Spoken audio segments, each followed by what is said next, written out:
So, Underworld came out when I was 13.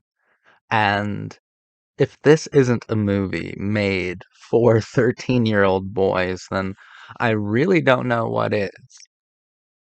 But turns out I'm in my 30s now. I am still quite a simple man and even a simpler film critic. Show me 2 hours of oh God, is that feeling when you're gonna say something absurd? Show me Kate Beckinsale in a latex leather cat suit for 2 hours, and I will tell you that that's high art. That's the highest of possible arts. But I'm articulate, and I think in really weird ways, so I can probably defend that statement, that grandiose statement.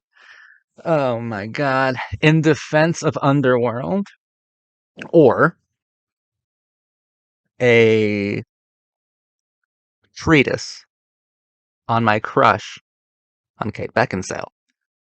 I think Underworld is a good movie. I think it's a very good movie.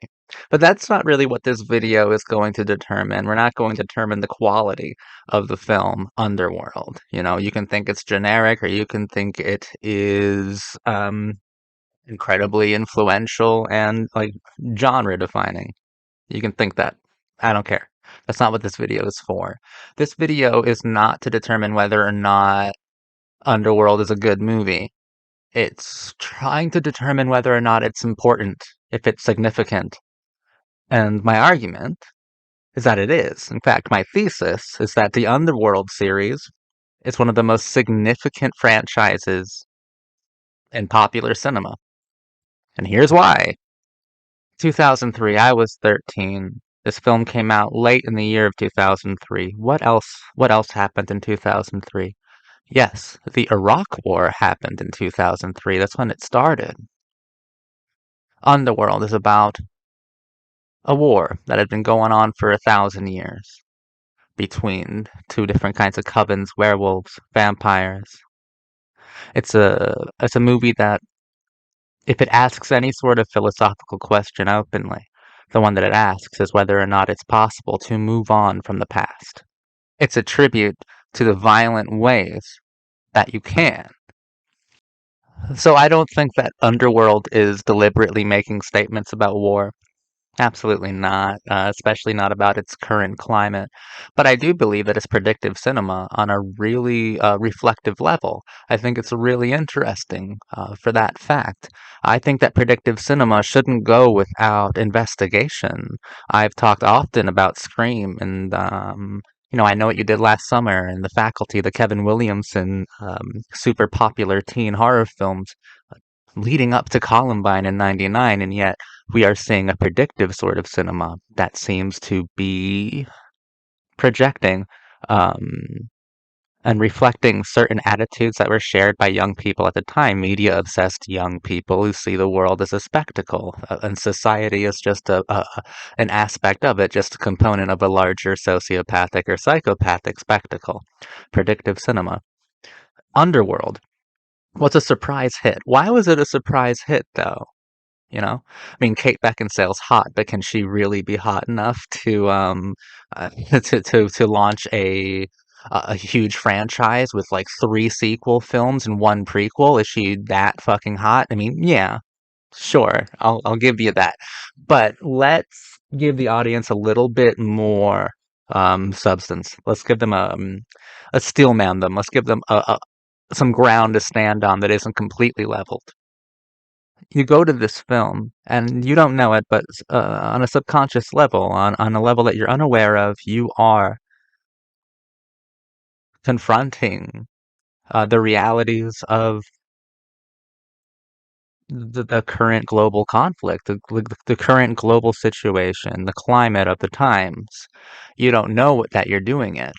But when you're watching Underworld in 2003, right at the beginning of the Iraq War, You are figuring out ways to not only justify the spectacle to yourself that you've already accepted, but now you're learning how to justify it, justify the spectacle of carnage, the spectacle of war, by investigating the the stylings of genocide, the hyper stylization of brutality, and you're able to confront the erotic components that go with some sort of rage through Kate Beckinsale, through Scott Speedman. You're able to confront the more erotic impulses that come from a more primitive idea of war, and you're also able to investigate and interact with a more humanist side, and possibly a more nihilistic one, but only nihilistic within context because the film is a gothic film. It's a gothic dark fantasy that owes its character, its identity to the horror genre as well as the action genre. This is a film that probably wouldn't have existed without Blade or The Matrix. So you're seeing hyper stylized action scenes. You're seeing a hyper stylized version of an ancient war framed within a modern context. This is a war within the underworld that has been going on forever. We view the Middle East as a nation removed from us. I mean, obviously, clearly, because it is. But what I'm saying is, as a culture completely alien to us. Because it is so foreign. At least in 2003, we had all of these different kinds of misconceptions, like preconceived notions of the eternal characteristics of their culture that we perceive them as eternal, and then our newfound seat at an elitist sort of throne.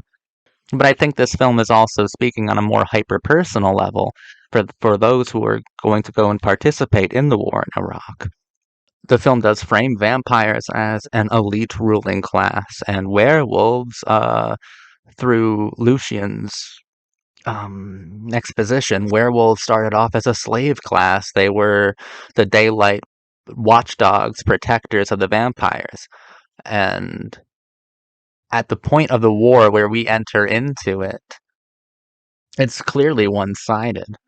It's genocidal at this point. Kate Beckinsale is a death dealer, but the way that everyone makes it sound and the way that it truly is, it's about eliminating the werewolf species entirely. Eliminating that coven from memory, from existence, from the earth. So, and that's where the concept of eternity, the eternal, the eternal philosophical question comes back. Because what is the end goal? What would have been the end goal of the war in Iraq? Of what seems like an extension of the Afghanistan conflict. What seems to be the end goal? Is the end goal a complete obliteration of a culture that we don't understand? Is the end goal appeasing some sort of elite ruling class? Or maybe the end goal is too lofty a question, and when people are watching Underworld, they're engaging with werewolves because of the masculine identity that Underworld bathes its werewolves with. While it is strong, it's also incredibly renegade in its makeup, and it's also deeply, deeply sensitive. I would say hypersensitive, but also just as hyper-violent as it is hypersensitive. And I believe that that is speaking to an emerging sort of identity from those who are going to be seeing war, those who have already seen war in the Afghanistan conflict. I believe that Underworld is speaking to those people, and it's predictive cinema in the sense that they also speak of PTSD. And it even answers the question that maybe war is some sort of response to historical, cultural PTSD. This is a world that is gloomy. This is a world that is gothic. It is a world that is ours turned upside down, or perhaps cinematically right side up, and we can actually engage with certain elements here. It's a film made for 13-year-old boys or for very young men who are considering enlisting or have just returned or are currently serving within a war that they simply do not understand, but is definitely tearing them up on the inside. I think this is a perfect film for that because you're able to investigate a lot of things about yourself, and it's not a question of whether or not you can participate within it. These characters are forced into it completely. Forced or manipulated or tricked. Doesn't matter how you look at it. The war is just something that has to happen based on a betrayal, an ancient betrayal, but a betrayal that has seemingly no relevance to the major players involved. Betrayal has to do with Lucian and with Victor, not necessarily with Celine and fucking Scott Speedman's character's name. I don't remember what that was though. Oh god, I'm failing. Oh god, I'm slipping, guys. I'm slipping. I was doing so well. Celine has been lied to. Celine is this object. It's how do I put this correctly? Um, Is Celine objectified within the film? Of course. I mean, I think that almost everyone, when put on film, they are objectified. They become objects of a narrative. I don't think that objectification is necessarily as simple as a lot of modern film critics would like to view the statement. If Kate Beckinsale's character is objectified within here, it's her erotic components that are that are not just matched. They're outdone by her violent extravaganzas, her violent displays, her violent stylistic displays. She is defined, yes, in part from her beauty, from her sexiness, but what propels the character, what gives the character any sort of momentum, is violence, is a capacity for it, is her style of doling it out, of dealing out death. But I think more so her cool, her cool attitude, her cool behavior, the, the the the cinematic capturing of her violence is just so fucking cool, and it makes violence an object within an object. So I think it actually takes violence and by varying degrees, uh, by a lot of different kinds of separations here, it takes the erotic impulse out of violence in its own way. Because, like, let's go to the beginning of this weird existentialist Russian doll that is Celine in this film. Celine, yes, the most arresting thing about her figure is her figure, right? Is her like raw erotic appeal, which is superseded by her capacity for violence and which is captured within a hyper stylized sense. And when I say hyper stylized, I mean that it is so stylized that it is cold. Just and this is reflected by Kate Beckinsale's characterization of Celine as an icy character. There is interiority within the character, yes, but that interiority is not explored until the violence that was an object of her own eroticism is objectified further to be not just an object. We're not a project, a projection of pain from the past. It's an expression of loss. Violence as an expression of loss. This film is made for young kids. Well, they're about to lose a lot of innocence. And I think this is a beautiful way of showing that those who do violence, it's more than compartmentalized within them. It becomes an object of an object of an object. They become objectified by war. They become objectified by their actions within the war. And then those actions that they have committed in the war become outward expressions of cold and detached, dehumanized, violent choreography, uh, a lonely dance of blood and bullets. And I think that's a fascinating thing. Right at the beginning of one of the most senseless wars that we are still reeling from today. I have plenty of friends who went and participated within it, and I would say more than half of them are not the same. More than half of them uh, truly died over there. They're not the same person now. That interior part of them, just like Celine, had been objectified by the violence until their actions become so dehumanized that, yeah, it's perfectly captured choreography, but it's depressive, it's isolating. Everyone wanted a piece of this film, and it seemed like all of the creators of the film, I don't know if they could get on the same page about this. You ask one guy, and they're like, yeah, that's adapted straight from Romeo and Juliet. You ask another, and he's like, no, it's directly based on a Marvel Comics character. Like, no, the fuck, what are you talking about? It's not, though.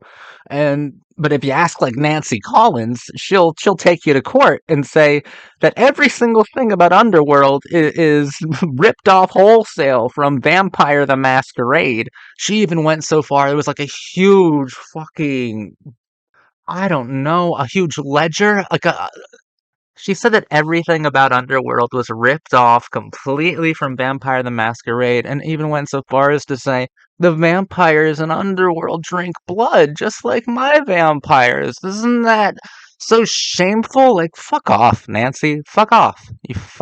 That's fucking stupid, you child. She must have had a point, though, because, that lawsuit was settled in a confidential way. So she must have had something going for her. There's this white spot right here. Are you fucking kidding me? Well, if you didn't notice it before, dear viewer, you fucking notice it now. Jesus Christ. I think that Underworld is a pretty extraordinary film. It's not just popular because vampires, werewolves, hot girl, and catsuit. It was so popular because it was speaking directly to a huge group of young men about some very heavy issues in extremely fantastical ways, but also extremely brutal, non-committal, icy ways as well, which can feel more truthful to a young mind. It was talking to them about things that they didn't understand that they were investigating as well through the film. 'Cause can you say that our two leads are happily ever after here? Absolutely not. It ends with a cliffhanger for a sequel, with the concept that Kate Beckinsale is about to be hunted. But even more than that, nothing about the tonality of this film would even hint at some sort of fairy tale ending, even though it is a fantasy kind of gothic picture. In fact, if we thought that they were happily ever after, that'd be the greatest tonal betrayal of the entire 2000s. But no, it doesn't betray it. It's like that their connection to each other is one of the most authentic things in a world that is so hyper stylized that it seems to have lost all semblance of humanity, which definitely can happen to components and archetypes of war, of real war. What else is there? That Kate Beckinsale is a concept in this film. It's about this repressed and manipulated capacity for rage that stems from a misunderstood trauma. And Scott Speedman's character is this masculine idea of, through something torturous, through something that could be viewed as an abomination, um, an event that goes against the laws of nature, a truth is uncovered. But once that truth is uncovered and that interiority is proved to be of a sensitive kind and type, you can't go back, but you've transcended a false dichotomy. You've transcended a false binary. But where do you go from there? Oh, it's incredibly uncertain. But at least you now possess that erotic and violent and cold center that was the expression of your rage, of your sadness, of your cruelty. You possess that now. And since it's in your hands, it's a sensitive possession that you will protect. As it has protected you, you've become something very, very different. And who knows if that's good? All we know is that it's not bad, and that those who need to pay for what they've done are starting to. That's all we know for sure. Underworld looks really fucking cool. I think my favorite part of the film is actually in the very beginning when it comes to its hyper stylization. Its composition that I really do appreciate. There's a part of the film where Celine is it's one of the first times she interacts with Scott Speedman, and she's trying to chase him, and she runs onto an elevator, and she becomes cornered by these werewolves in this apartment building, and like there's nowhere she can go, so she takes her fucking like two handguns and just shoots the floor around her, shoots this circle into the floor in order to escape to the level beneath it. And it looks so fucking awesome. I'm like, okay, I'm here for this. I'm here for this. It is such a gloomy film. You wouldn't expect it to have been such a surprise hit. But yeah, dude, you're investigating things that you're not aware that you are. And the filmmakers definitely are not aware that an investigation of this sort of sensitivity um, uh, through pop analogs is being done. Like, there's no fucking way they knew it. But that's the way that pop art works. Pop art is, firstly, a product, but it's not defined as a product. It's defined by how people interact with it. And if they interact with it in ways that are um, psychological, that are personal, that are sensitive, and that elevates the original product into something that it never even intended to be, and it elevates Underworld into something of a remarkable kind of film, a remarkable film, really, because I think it is remarkably powerful and was remarkably powerful for a lot of different young people, and including me, and I still feel that power. I think that Kate Beckinsale does a wonderful job here. Uh, Completely cool, completely sexy, and like overwhelmingly iconic, right? She cemented herself as an icon, as a legend through this film, and she's unforgettable. She's completely unforgettable. Uh, she really did. Burn her legacy into film with lightning in this turn. No one will ever forget Kate Beckinsale, mostly because of Underworld. Best performance, obviously, is The Last Days of Disco, one of my fucking 10 favorite films of all time. So if you're watching this and you like Kate Beckinsale but you haven't seen The Last Days of Disco, please watch it. It's legitimately one of the greatest films I have ever seen. I couldn't recommend it like in a stronger way. Please watch you right there. Watch The Last Days of Disco. It'll change your life. It changed mine. But she does a wonderful job here. The other person who does a great job is Michael Sheen playing Lucian.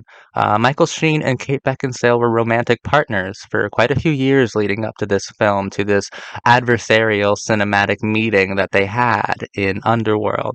Michael Sheen is delightful. I love Michael Sheen. It's wonderful because I saw him in the Twilight series recently, where he was like king of the fucking vampires, you know? and he was doing his best, Anne Rice scenery chewing, and I loved him for it. And he's like the king of the fucking werewolves, right? But he brings this kind of true and genuine amount of masculine hypersensitivity to this role that has a sort of renegade, checkered, um, low life, well, misunderstood low life, right? Like down on hard times, like a returning vet who falls on hard times and like has some mental insecurities and has everything taken from him by a ruling class. I mean, sound familiar? I can name you countless amounts of these people that were these horror stories born from the war in Iraq. Predictive cinema at its finest. I think that Michael Sheen's Lucian mm, probably the best analog you can ask for this kind of character, especially the defeatist characterization, the defeatist attitude that he has, the fact that yes, he does die, but he's like, at least my will is done. Like you killed me, yeah, but at least at least I'll have my revenge. At least the elites, the king of the world will be exposed, and at least maybe this fucking war can be transcended and exposed for being not only artificial, but completely unnecessary. Stupid. Great performance from Michael Sheen. Very impressive. All in all, I do think that Underworld is a really good movie, and it presents a lot of different things worthy of investigation in some really interesting ways. I love the hyper stylized composition of the piece. I love Kate Beckinsale walking around in a cat suit looking hot as fuck. I love the interiority of the analogs, of the aesthetics, of the atmospherics, and I love the unintended philosophy of the desperate, of the hopeless, of the desperate, of the hopeless, and the manipulated finally having their victory lap, or a chance for one. I believe that I articulated that a little incorrectly. The exiles that walk among you,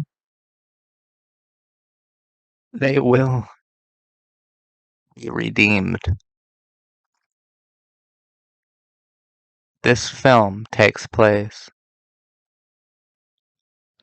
to quote a song I really like, on a broken fence between past and present tense. Underworld is a powerful film. Okay, that's it. That is it, dude. Like, I think that I have. Well, yeah, I think I did a good job, but I also think I went a bit too far for a lot of people. But whatever. This was a good video. Fucking movie's good.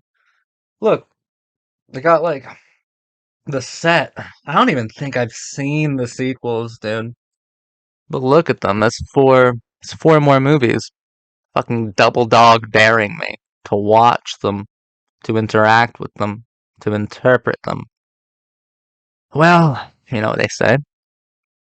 When Kate Beckinsale dares you to watch her movies, you do exactly what Kate Beckinsale says.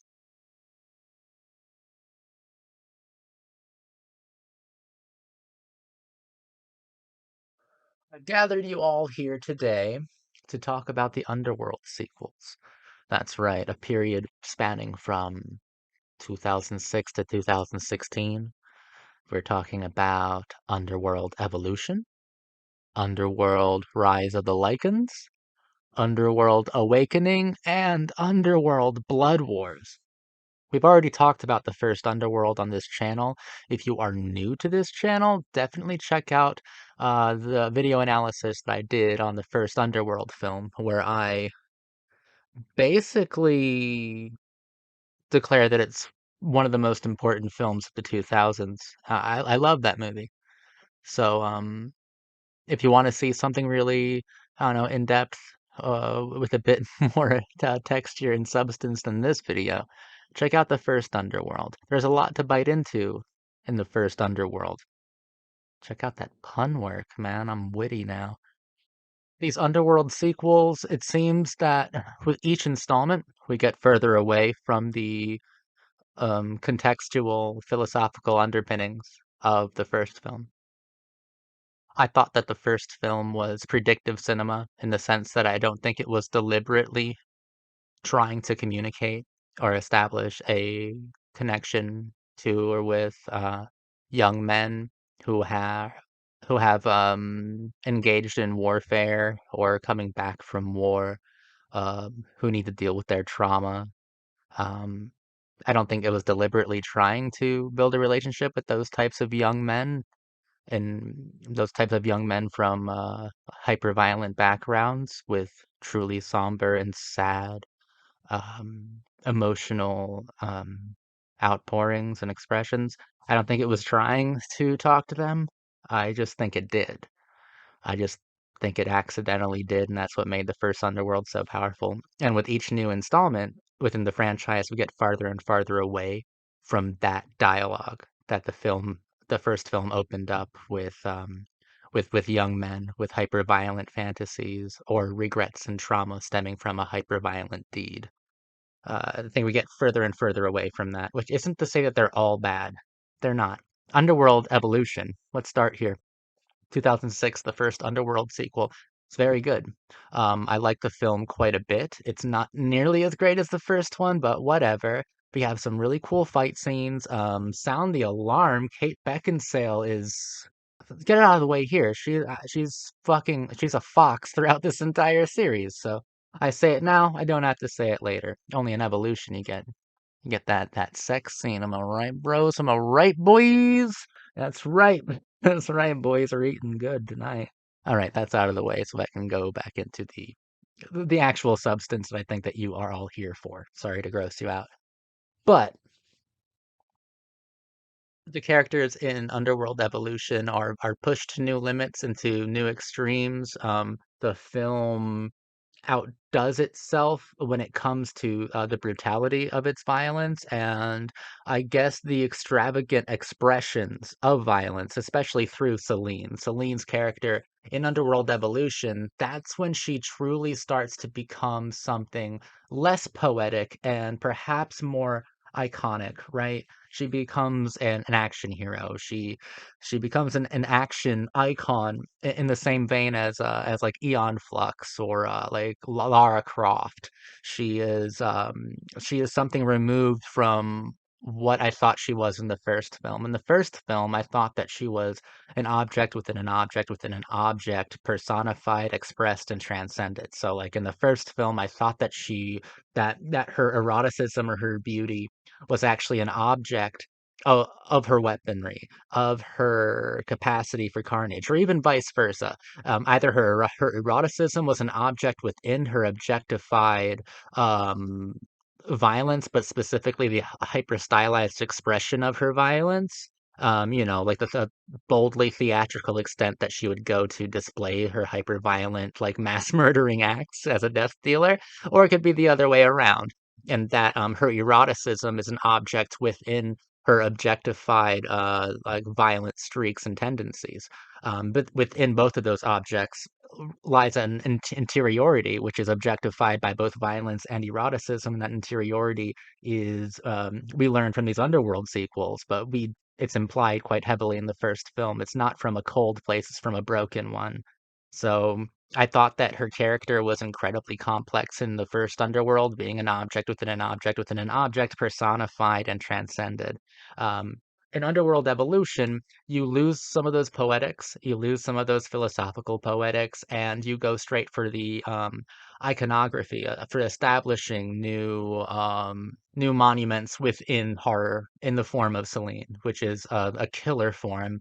And I totally understand why you would do that. It's great. Since the first film wasn't deliberately trying to be as philosophical as I believe it was, Evolution didn't try to be philosophical either. It just went completely in its I think in its original direction, but you lose a lot of the poetics from the first film. The first film, I do believe, is hyper violent, hyper stylized choreography, which becomes poetic over time, over its runtime. Underworld Evolution is more generic than the first film was, but it's still very good, and there's still a lot of cool action scenes. Kate Beckinsale and Scott Speedman have a nice chemistry together. This is the last film with Scott Speedman in it, and Underworld will spend the next every other movie in the franchise trying to figure out what to do with the Scott Speedman-sized elephant in the room, or lack thereof. Right? That's more accurate. They don't know what to do now that Scott Speedman left the franchise. But Underworld Evolution is really cool. It's just not as poetic as the first film. And then we get to a prequel, Underworld Rise of the Lycans, which is, okay, be real with you, DNF. Did not finish this. I got like an hour into it. I probably only had a half hour left or so. And I was just not engaged at all, which isn't to say it was like bad. Although I would probably tell you that it's bad, but if you did connect with it, I would understand why. It's definitely a film that speaks to a group of young men who feel imprisoned by circumstance, who feel an intense sense of persecution towards them, and they would like to rise up, and they would, it's very simple, it's very understandable what the film is doing, and it falls in line with some of the thematics, some of the more poetic thematics from the first film. It's only the way that Rise of the Lycans expresses itself isn't very dynamic. In fact, it's got 300 and Zack Snyder written all over it, dude. 300 may have been one of the most influential films of its generation, but no one, including me, wants to have that conversation. I think that this kind of visual vocabulary is awful. I think it's awful. I think it's nauseating. I think it jumps the shark. I think it's stupid, honestly. I think that this kind of Snyder-esque filmic language is brain dead and does not help Rise of the Lycans at all, especially since we don't have Kate Beckinsale in this film. And I knew that Kate Beckinsale was a huge part of why I watched the films, why I enjoyed them so much. I had no idea she was like 99% of why I love and enjoy the Underworld series. Without Celine, there's no fucking point. My God, I need to gaze at Kate Beckinsale. I need to see her be a fucking badass. I love Michael Sheen just in general. And I loved Michael Sheen in the first Underworld film. I thought Lucian was a cool character. I don't actually vibe with the version of Lucian that we get, the younger Lucian in Rise of the Lycans. I think it contradicts his character. And actually, this film serves to not really clarify his character's actions within the first film, but to needlessly convolute them, you know? Rona or Rana, Mitra? Who knows how you say it? She's gorgeous. My God, I forgot she existed, and she's great in Rise of the Lycans. Is she great or is she just hot, Zach? She's great. All in all, Rise of the Lycans did not finish, do not like. I think its screen vocabulary is, like I said, brain dead, and I don't think it helps the series at all. And the idea to make an Underworld film without Kate Beckinsale, she has a voiceover in it, but I need to see her, man. I need to see her. I got needs. And then we get to Underworld Awakening. I fucking loved this movie. After the original Underworld, Awakening is definitely the best Underworld film. Underworld Awakening is just a non-stop thrill ride, dude. I hate to sound like the back of a fucking DVD box, but It's nonstop action. It's a jolt. It's a fucking shock to the system. It is gory. It is hyper stylized, and the choreography is really, really kind of breathtaking, but unpredictable in a hyperkinetic sort of fashion. I loved Awakening. And Kate Beckinsale returns as Celine and reminds us all why she is the coolest motherfucker to ever don fake vampire teeth. She is such a fucking icon in this film. She is so fucking cool, so fucking sexy, and so fucking unstoppable, so likable, so charming, so cruel, calculating, and also, this time around, empathetic, understandable, full of feelings that she doesn't know how to process. So she expresses her frustration, her emotional frustration through gravitas, through these intensely choreographed bouts of hyper violent rage and gore. Awakening is awesome from beginning to end. It never stops. It just keeps getting better and better until its finale, and it's fucking huge. It's massive. It's enormously impactful. Underworld Awakening is super well composed and incredibly well put together. We even get a Stephen Rea in this film, who I've always really appreciated, and he's used incredibly well here. I love Stephen Rea. Great villain. We also get Charles Dance making his appearance here. Love Charles Dance. Everything he does feels so refined. I don't know if he earns that sense of refinement, but it's definitely something that's communicated to the audience, and we reciprocate it with some kind of respect. He's a very, very, very powerful screen presence, and he's very good in Awakening. Awakening is just a hyperkinetic feast for the senses. Kate Beckinsale is beautiful, and Kate Beckinsale is perfectly framed and photographed in this film during these intense displays, these ballets of bullets, gore, and the horror elements are here in Awakening. The horror elements are back from the first film. There are certainly horrific moments in here. When Stephen Rea's throat gets ripped out by Celine's daughter, whoa. Actually, Celine's daughter in general is terrifying. And I mean, I guess that's a cool concept too, to introduce an idea of maternal nurture, maternal responsibility, and accountability to a character who is decidedly so alone and so defined by their resoluteness, by their resolve to be on their own. It's an interesting complication and serves to sophisticate the character of Celine on an emotional level that carries over into a visceral level when she's forced to protect her daughter. The object within the object within the object is occupied now by another object, and that object is manipulated maternal instinct. That's really cool. It also might add to the vocabulary of the first film in the sense that now all of these misfits, all of these immortals, all of these people who are different are being hunted by the larger federal institutions. They're being persecuted en masse, and there's less and less of them every single day. I think that can really speak to how chaste and how desperate a lot of people who have encountered trauma and lived to tell the tale feel on a daily basis. So, Underworld Awakening is an excellent action film. It's great. That is super good film.